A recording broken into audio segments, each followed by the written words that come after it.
Well, here we are. With the cinematic adaptation of Wicked getting closer and closer every day, I felt it necessary to make a video on the original classic Wizard of Oz movie first. But what praise could I give it that you haven't already heard? This movie being arguably the most famous of all time. So I figured to make this video worth watching, I would read the original book first, written by L. Frank Baum and published in 1900. So I just finished it, and so I'm gonna make some comparisons from the book to the movie, because there actually are quite a few differences. Plus I'll also throw in some behind the scenes fun facts involving the making of this movie. Hopefully that'll be enough to make this worth it. And so without any further ado, here we go.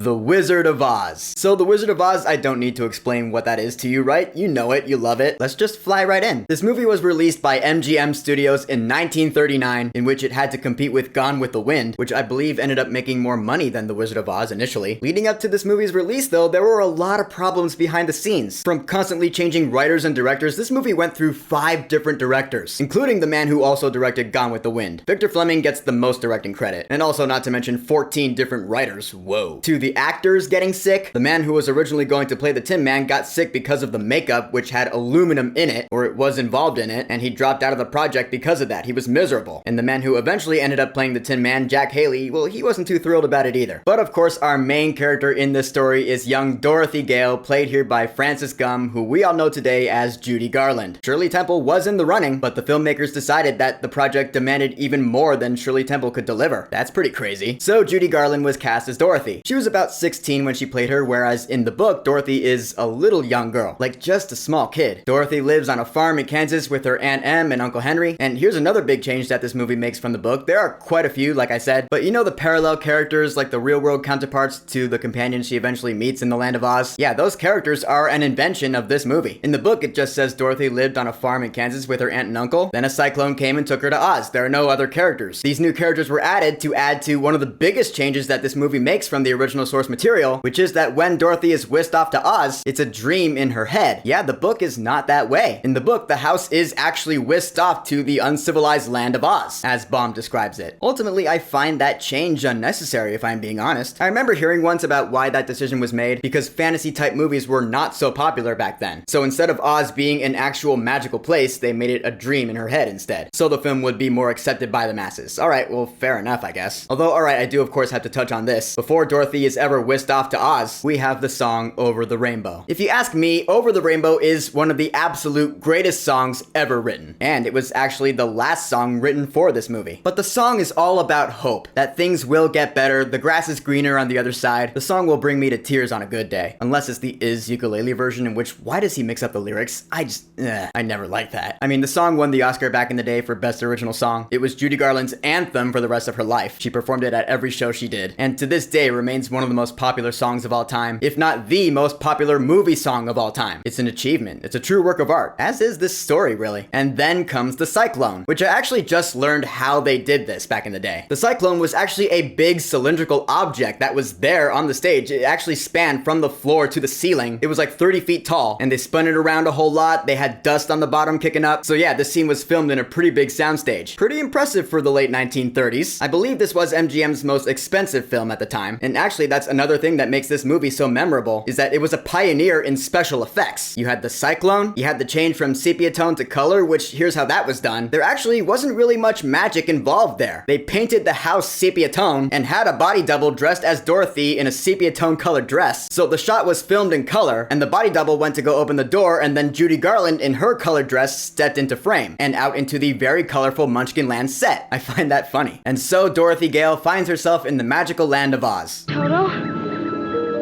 I have a feeling we're not in Kansas anymore. She needs to get back home after her house happened to land on the Wicked Witch of the East, who was ruling over these Munchkin lands with an iron fist. So now all the Munchkins have been liberated, and Glinda, the Good Witch of the North, played by Billy Burke, sends Dorothy down the yellow brick road to the Emerald City, where she is to ask the wonderful Wizard of Oz to help her get back home. And so she's off to see the wizard. All the while, Dorothy is being hunted by the Wicked Witch of the West, played by Margaret Hamilton. This Wicked Witch is quite furious that her sister, the Wicked Witch of the East, has been killed, killed, and more than that, Dorothy is now in possession of the Wicked Witch of the East's ruby slippers, which is actually another change this movie made. Not the fact that she has the slippers, she does in the book, but the fact that they are ruby. In the book, they're actually silver. They were made ruby for this movie to add to the whole vibrancy of the color of this movie, which, yeah, sure, I do understand. That being said, I am glad that the Wicked movie is reverting them back to silver. It's truer to the source material. And also the Wicked Witch of the West herself. She's in this movie a lot more than she is in the original book. She is mentioned from time to time in the book, but not actually encountered until towards the end, and her appearance is completely different. In the book, the Wicked Witch of the West is short and frail. She only has one eye, which is all-seeing. She has no broomstick, although she does have an umbrella that she uses once. And most notably, she's not green in the original book. That is a change that they made for this movie, for the same reason that the silver slippers were made ruby, to add to how colorful the movie is. Little did they know that this set the standard for what a witch would look like in pop culture from then on. The green skin, the cloak, the broomstick, the whole thing. Gotta say, that's awesome. And of course, Margaret Hamilton played her wonderfully. I mean, of course, everyone's performances in this movie are iconic and legendary and really quotable. Everyone has memorable lines of dialogue, but if I'm talking about the Wicked Witch of the West for a second, she really set the standard for what villains in movies can be. They can be opposing, intimidating forces, a presence to be feared. I'll get you, my pretty,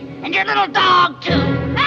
She really is the first mainstream classic villain of movies. Yeah, before Voldemort or Darth Vader, there was the Wicked Witch of the West. Gotta give credit to the pioneer. And so Dorothy sets off on her journey. And there actually is one change here that this movie made, a scene that it left out from the book that I want to mention here. Before she meets the Scarecrow, she comes across a house where a bunch of munchkins are celebrating the death of the Wicked Witch of the East, run by a very rich munchkin named Boq. And of course, I recognize that character's name because Boq is a character in Wicked. Although his role is completely different. Boq in the original Wizard of Oz book, like I said, he's a very rich munchkin who's running this party, and Dorothy stays with him for the night, and that's all we ever see of this character, but I just found it interesting, that's all. And so Dorothy goes on to meet her companions for her journey. The Scarecrow, played by Ray Bolger, he has no brains. The Tin Man, or the Tin Woodman, as he's called in the original book, played by Jack Haley, he lacks a heart, and the Cowardly Lion, played by Bert Lahr, he's got no courage. And so the 5 companions, I'm including Dorothy's dog Toto, they set off to see the wizard to get what they need. Now I'll say, this journey in the movie is quite different from the book, but overall the basic story of the book is intact in the movie. Just the different events of it are different at times, which in some ways is understandable. Example, when we get to the poppy field, that is in the book, but it's just there. It doesn't cause them to sleep because the Wicked Witch of the West made it so. It causes them to sleep because that's just how poppies are. And by them, I just mean Dorothy, Toto, and the lion. It doesn't affect the Scarecrow or the Tin Woodman. So long story short, a whole bunch of field mice led by the queen of the field mice, they come to their aid and they get Dorothy, Toto, and the lion out of the poppies. I do understand that back in the 30s, they didn't have the technology or probably the budget to make that happen in the movie. So they had Glinda the Good save them by conjuring snow instead. Okay, fair enough. It works. Plus, it involves Glinda with the story more. Eventually, our friends make it to the Emerald City, which here's something interesting. In the book, the Emerald City is so brilliant and it shimmers so vividly that everyone there has to wear spectacles, like these green glasses, to protect their eyes. And also, the citizens of the Emerald City are described as having greenish skin. Everything in this city is green in some shade or another. From the food to the buildings to, I guess, even the people. I find it kind of funny and somewhat ironic that the citizens of the Emerald City are green in the book, but not the Wicked Witch of the West as we know her. That made me chuckle. And so we get to meet the Wizard of Oz, who's played by Frank Morgan. Frank Morgan actually played 5 different characters in this movie. He plays the wizard, of course, Professor Marvel in the beginning of the movie, the gatekeeper, the cabbie, and the guard. Not a bad acting range for him. And so our friends give their requests to the wizard, who says, I'll give you what you need, but first you need to do something for me. Bring me the broomstick of the Witch of the West. Okay, so off they go. So the defeat and the melting of the Wicked Witch of the West is done differently in this movie than it is in the original book. Spoiler alert, she melts. We know how it's done in the movie. They go to her castle, Dorothy is trapped, she's rescued by her friends, but in their rescue, they're caught by the Wicked Witch, who sets fire to the Scarecrow, and Dorothy, in an attempt to save him, splashes a bucket of water on him. The water hits the Wicked Witch, therefore causing her to melt. Look what you've done!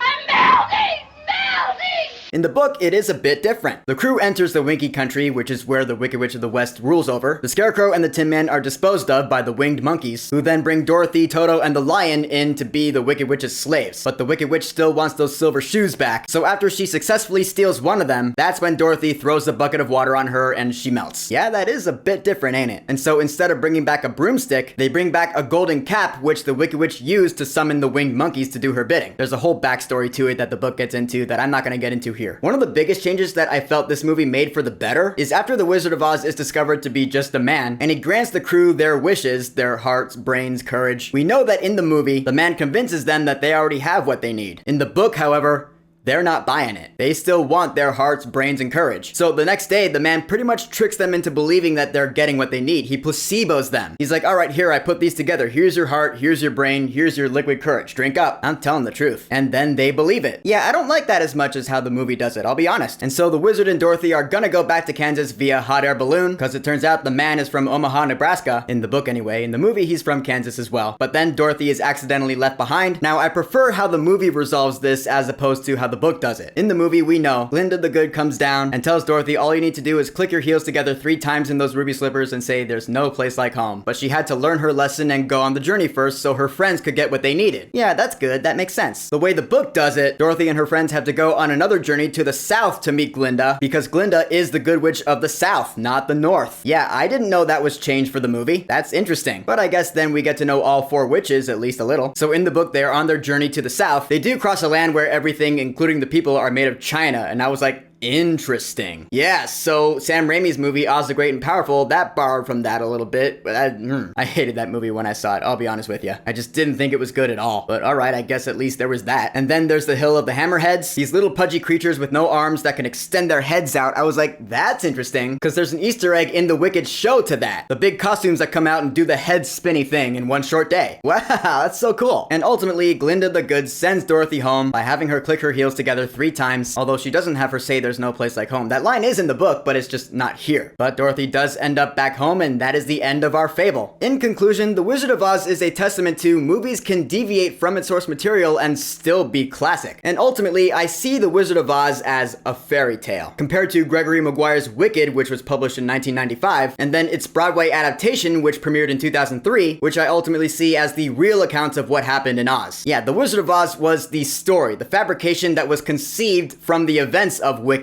That's how I choose to see it anyway. I bet that's really backwards, but that's just how I choose to see it. And of course, I understand that Wicked is not the only retelling of the story of the Wizard of Oz that there is. Like I said, there's Oz the Great and Powerful, there's The Wiz, and so many others. But seeing as the upcoming Wicked movies are the reason that I'm making this video, I felt it was fair to address it. But it all remains popular to this day due to this 1939 classic. The Wizard of Oz shall forever remain one of the greatest artistic achievements in human history. So what do you have to say about The Wizard of Oz? Have you read the original book? What are your thoughts on that? What's your favorite retelling of the story? Just what do you have to say about this wonderful world? Whatever you think, go ahead and leave a comment. And of course, thank you for subscribing. Peace!